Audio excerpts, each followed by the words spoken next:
We got a special guest, man. Special guest. That's the unicorn spirit right there.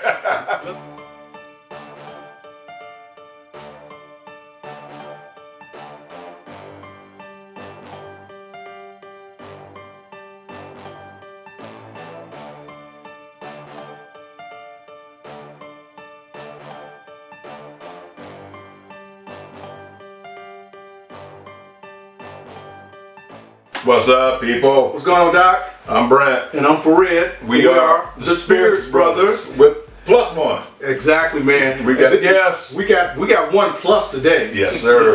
Yes, sir. We have the world-renowned, the Dundee Dell King of Single Malt Scotch, Scotch consumer and world travel extraordinaire. Sitting in the studio.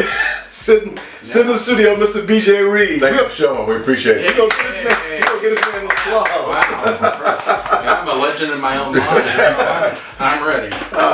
No, we try to make all of our guests feel special. And BJ, you have, in all sincerity, BJ has been a really good friend, and even more important than that, a mentor to us as it comes to our Scotch journey.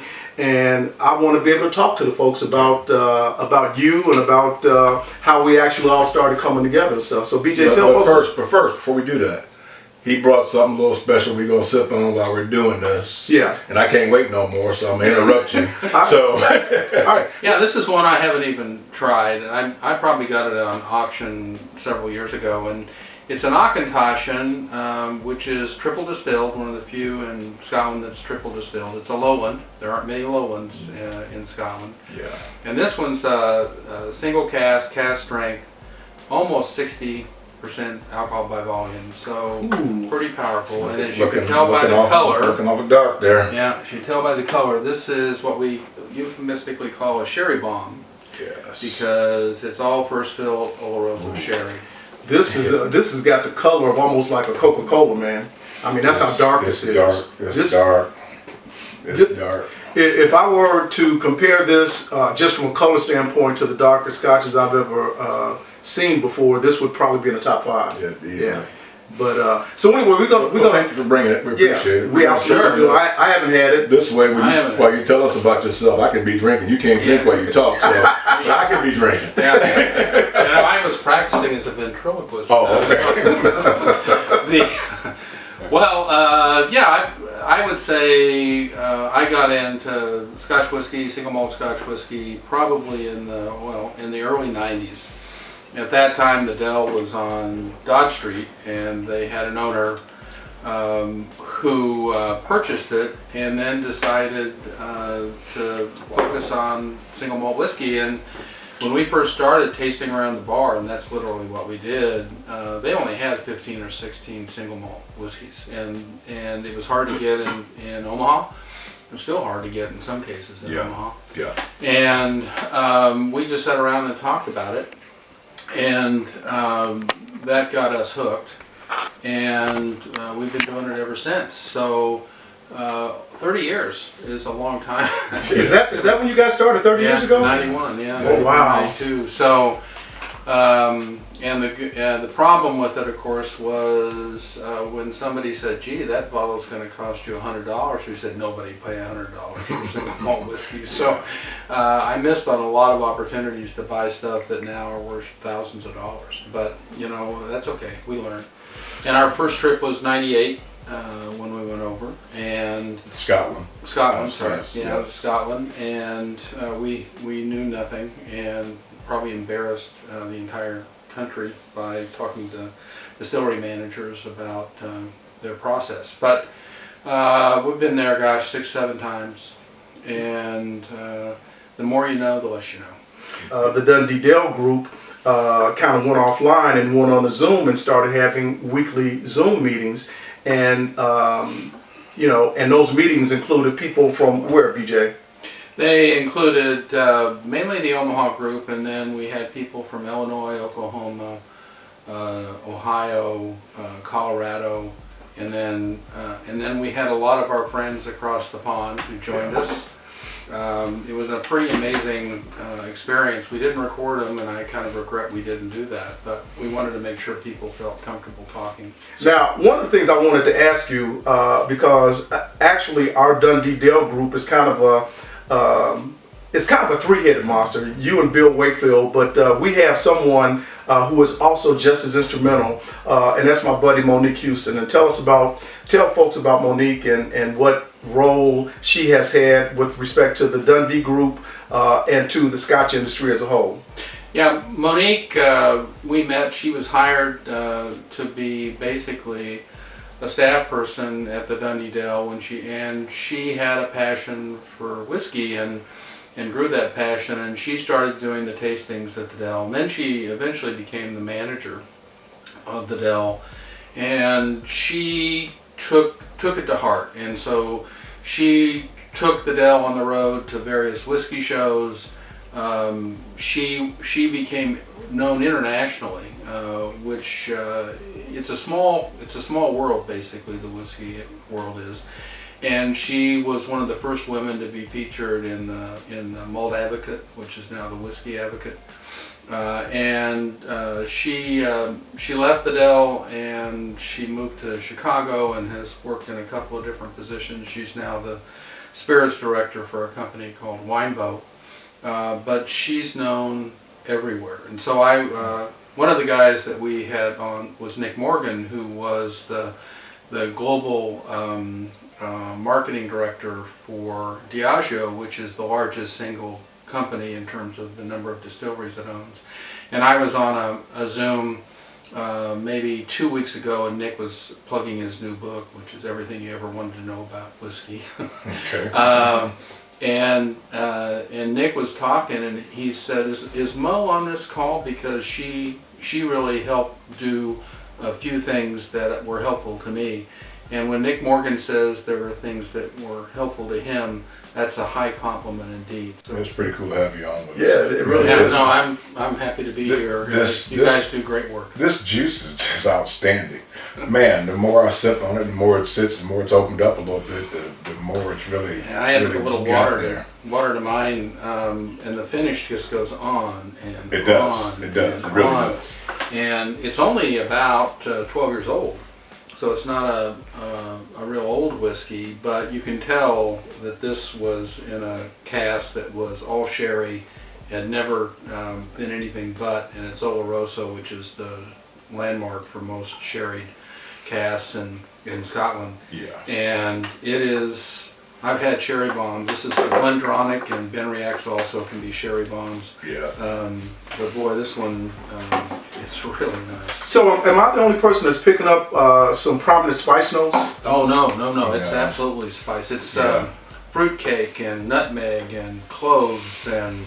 That Christmas stuff you're talking about? Yeah, that's what that's right. Ho, ho, ho. Happy holidays. It is, anybody who hasn't had a sherry bomb, anybody who doesn't know what we're talking about, it is a whiskey that is aged entirely in sherry casks. Most whiskeys aged in bourbon casks, and a number of them are aged in multiple different kinds of wine casks. But the downside of sherry casks, especially sherry bombs, is they don't necessarily have the complexity that you have in other whiskeys. On the other hand, you get tremendous amounts of Fred's Right spices. Yes. And with the bourbon you get honey and you get grass notes and you get all sorts of vanilla and all sorts of other kinds of notes. You don't really get those in a sherry cask whiskey. You get again fruitcake and spices. And another one I brought today is also a sherry bomb. And I don't know why I decided to do sherry bombs, but You were reading the sweet spot of my mind when it comes to single malt. That's why. That's the season. Yeah. You know. Yeah. And anyway, so I'm glad I opened it. I'm glad I let you guys try it. We appreciate you, man. You cracking this bottle, and man, even coming off the neck, it's got some wonderful flavors to it. And I'm gonna tell you what, the sweet spot in this particular expression is when you put just a couple of drops of water in it. It opens it up, and the flavor profile just kind of expands, and it really does become that much more sherry. To be completely honest with you, BJ, the sherry was not quite as prominent to me. I mean, it was clearly a sherry expression, but to me it was like muted until, and maybe it was the function of it being a neck pour. Yeah. But once I put a little bit of water in it, it just really opened it up tremendously. It's got a floral. It's even drinking a little hotter to me after I put the water in. Really? Than it was before. To me, it's a bit sweeter. It's a bit smoother with the water. And the story is basically about whiskey that's cask strength. Is you have big debates. Should we add water? Shouldn't we add water? How much water? Because again, this is almost 60 alcohol by volume. It's 120 proof. That's pretty strong stuff. And they like to say the reason you put water in it is to unleash the serpent. And what they mean by that is to break the oil barrier in the whiskey, and you get a whole different profile of nose and taste. And this one deserves a little water. As you're talking about this, let's talk about a little bit of your collection and what you've had and over this journey in the 30 years. And so how many bottles exactly do you have, give or take? Give or take. I'm still working on it. I have multiple bottles of certain things, so it's a little, I'd say I probably have about 830 bottles of single malt Scotch. Give or take, 830, give or take. Give or take. Well, that's because they're just single malt Scotch. People, I'm not doing something right. And I'm surprised you didn't realize that before. So over the journey, and you've been doing this journey, like you said, now for 30 plus years. Yeah. So if you had to pick a couple of the most interesting bottles that you have. Well, I brought one today that we'll talk about later. That's in my top 5. That's what I'm talking about right there. But everybody has different tastes, and one of these gentlemen is not a big fan of Pulteney, and Pulteney is one of my favorites. So that's really hard to say. I mean, I've got Ardbeg is one of my absolute favorite distilleries, and I have 2 or 3 Ardbegs that are really high on my list. A disclaimer: I don't hate Pulteney. I like old Pulteney. I own Pulteney, but everybody out of our group raves about Pulteney, and it's like it's good. It's not like the greatest thing since sliced bread to me, but. Everything is an acquired taste in its whole journey. Everything is an acquired taste. So I'm trying, and I'm slow to the game on a lot of stuff. I mean, guilty as charged. One of my other favorite bottles is a Pulteney. It's a Millennium bottling. It's not old. It's 15 years old, and it was bottled for the 2000 Millennium. And the funny story about that one is that we were in Scotland, coming back from the island of Orkney, and we were in the city of Wick, which is where Pulteney is. And it was a Saturday morning, and there were 8 of us, I think, on that trip, 9 of us on that trip.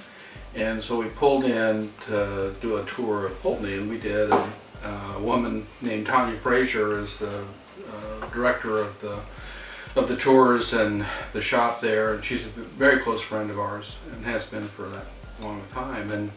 And we got to taste it there and said, "Oh, this is terrific." And she said, "Can we buy a bottle?" And she says, "No, we don't have any. They're all sold out, but there's this little store in Wick that may be open on Saturday morning, and they might have a few bottles." So we tooled it down there, and this was 45 pounds, I can remember this to this day, for that whiskey. And we bought out whatever they had, we bought. Okay. And it's a stunning, you talk about nutmeg and cloves, and because it's a sherried whiskey, and it's just one of my favorites. Now, not everybody agrees with me on that, but I love that whiskey. So, it's happenstance. You find a bottle. Yeah. You never know. You never know. And they're not the oldest bottles necessarily.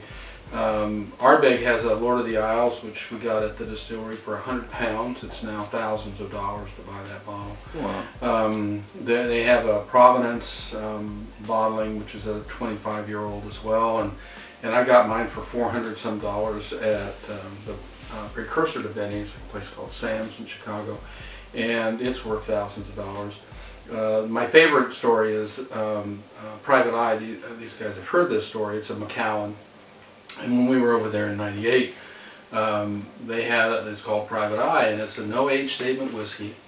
It's got a really nice label, and it was 45 pounds. Wow. And I should have bought 6, and I only bought 1. And it's worth somewhere in the range of $8,000 to $10,000 today. And it's 45 pounds in 1998. Wow. And you don't know. Yeah. I mean, you have no. And is it worth it? No, absolutely not. Will I sell it sometime? Maybe. Because it's an okay whiskey, but it's because of its rarity and other things. So the rarest whiskeys are not necessarily my favorite. Yeah, I've done some tastings with women who've never gone into single malt whiskey. Some guys will know some of those women, and they love peat. And they love Iowa whiskeys, and I'm stunned. I'm really surprised because it's not an introductory whiskey. It's not at all. Glenmorangie might be an introductory whiskey, not Lefroy. No. And smokers love it because obviously it's very peated and very smoky. So the palates are different, and people like different things, which is great. And that's what it's all about. Don't let anybody tell you you don't like something. Because you may. No, you drink what you want to, drink what you like. Exactly. Drink because you're drinking this for your own enjoyment, not to impress anybody anybody. else. That's right. That's the reason why I don't have any problem telling these guys. Polton's alright. Well, we appreciate you being here with us today, Yes, DJ, sir. and give us a little bit of information. A toast to Cheers. yes, sir. Yeah. Hey, cheers. Cheers. Hey, thanks. We out.